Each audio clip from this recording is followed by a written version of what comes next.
101 صفحے کے شروع سے لائن نمبر 1 سورۃ آل عمران کی آیت نمبر 146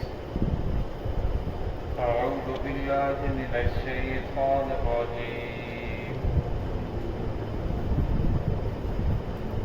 بسم اللہ الرحمن الرحیم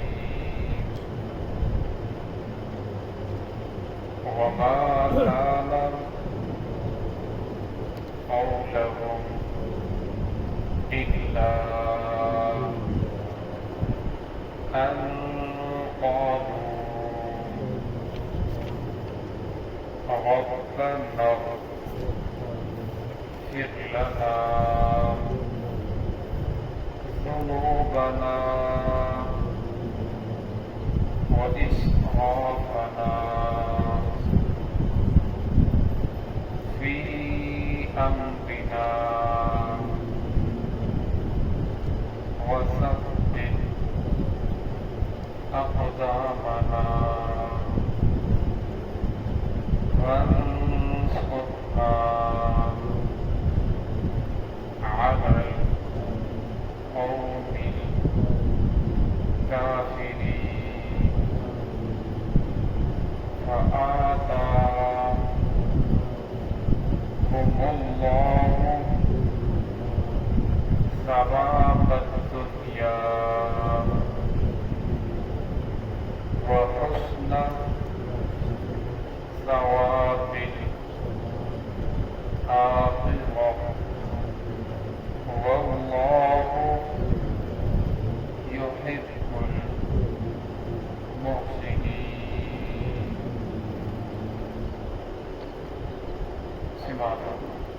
أعوذ بالله من الشيطان الرجيم بسم الله الرحمن الرحيم وما كان قولهم إلا أن قالوا ربنا اغفر لنا ذنوبنا وإسرافنا في أمرنا وثبت أقدامنا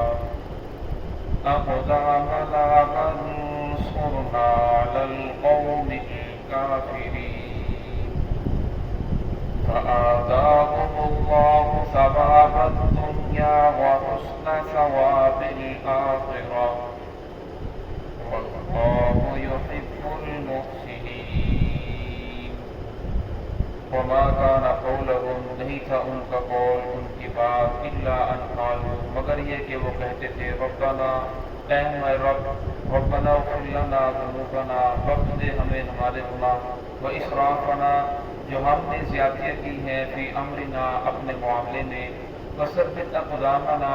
اور ثابت قدم رکھ ہمیں وانصرنا علی القوم الکافرین اور ہماری مدد فرما کافر قوم پر کافر قوم کے مقابلے میں فآتاهم اللہ ثواب الدنیا وحسن ثواب الآخرہ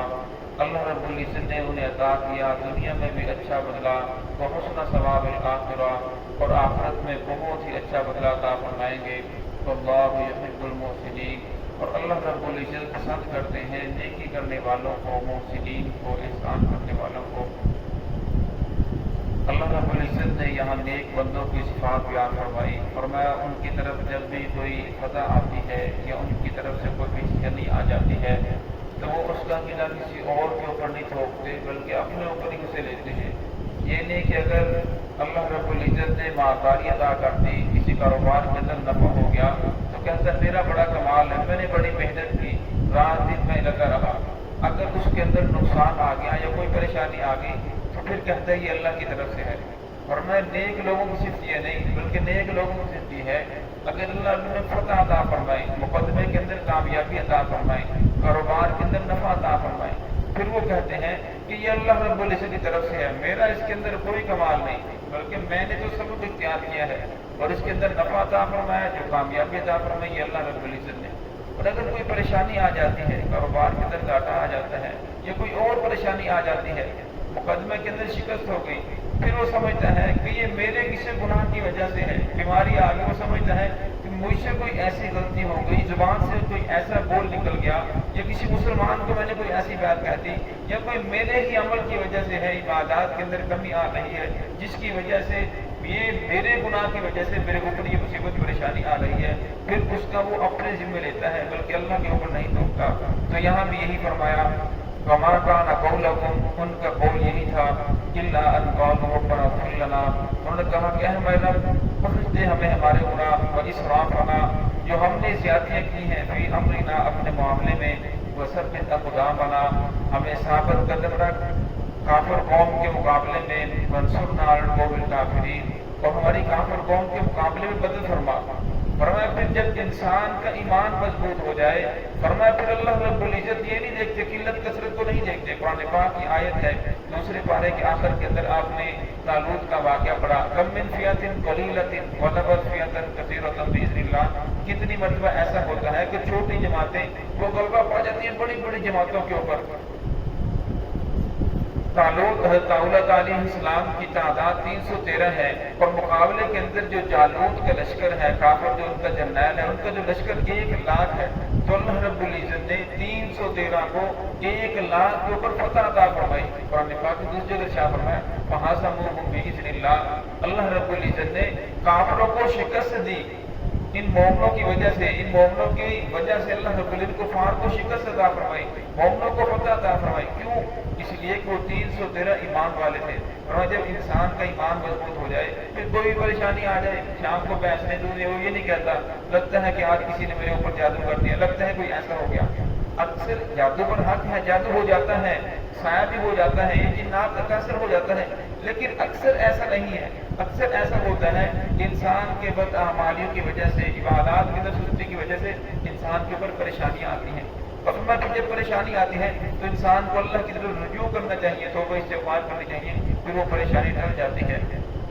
تو نیک لوگوں کی ایک صفت یہ بھی ہے کہ کوئی بھی پریشانی آ جائے وہ اللہ رب العزت کی طرف رجوع کرتے ہیں، اپنے گناہوں کی معافی مانگتے ہیں کہ اس کے اندر ہمیں جو فتح کے بعد فوراً شکست ہوئی ہے، پھر دوبارہ اللہ نے فتح عطا فرمائی، یہ ہماری غلطی کی وجہ سے ہے، ہم سے کوئی غلطی ہو گئی، ہم سے کوئی کوتاہی ہو گئی جس کی وجہ سے ایسا ہوا۔ آگے اللہ رب شاہ فرماتے ہیں فآتاکم اللہ ثواب الدنیا، ایسے لوگوں کو اللہ رب دنیا کے اندر بھی بدلہ عطا فرماتے ہیں، وحسن ثواب الآخرہ، اور فرمایا آخرت کے اندر جو بدلہ عطا فرمائیں گے وہ بہت ہی اچھا ہوگا۔ واللہ یحب المحسنین، اللہ رب العزت نیکی کرنے والوں کو پسند فرماتے ہیں، احسان کرنے والوں کو پسند فرماتے ہیں۔ حدیث جبریل مشہور ہے، آپ نے بارہا سنا ہوگا، جبرائیل علیہ السلام رسول اللہ علیہ وسلم کے پاس تشریف لائے، مختلف سوالات کیے، مل ایمان، یا رسول اللہ ایمان کیا ہے، نماز کیا ہے، پھر ان کے اندر ایک یہ بھی سوال کیا، یا رسول اللہ مل احسان، احسان کیا ہے؟ آپ صلی اللہ علیہ وسلم نے فرمایا احسان یہ ہے ان تعبد اللہ کانک تراہ فإن لم تکن تراہ فإنہ یراک، احسان یہ ہے کہ تو اللہ کی بات اس طرح کر، ایسے طریقے سے کر کہ گویا کہ تو اللہ کی ذات کو سامنے دیکھ رہا ہے۔